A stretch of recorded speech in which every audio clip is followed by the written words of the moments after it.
చీకటి దట్టమైన అడవులు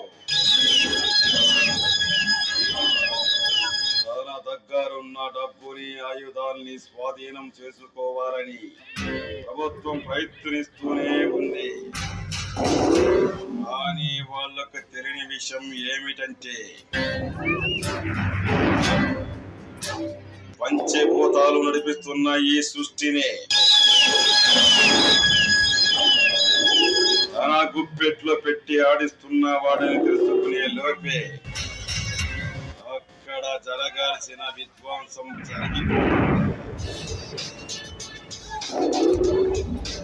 అస్సలు వాడెవ్వడు, ఎందుకు ఇదంతా చేస్తున్నాడు అని తెలుసుకునే వాళ్ళకి ముచ్చెమటలతో ఒళ్ళు తడిసి ముద్దయిపోతుంది.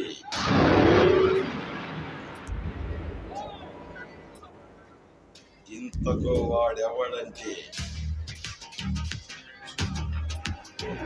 ఉదయించే సూర్యుడిని సైతం అరచేతిని అడ్డు పెట్టి అస్తమయం వైపుగా నడిపించగల ధీరుడు.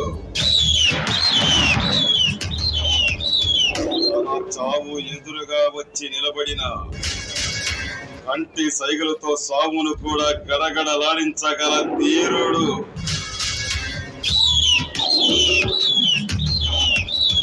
సమస్తం తానే నడిపిస్తున్న దేవుడు రాసిన రాతను మార్చి తన రాతను తానే రాసుకుని తన చావు కోసం ఎదురు చూస్తున్న వాళ్ళ ప్రాణాలను అతి ఘోర భయంకరంగా గాలిలో కలిపేయగల సూర్యుడు టైగర్.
విశ్వనాయక రాజ్యపాలక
టైగర్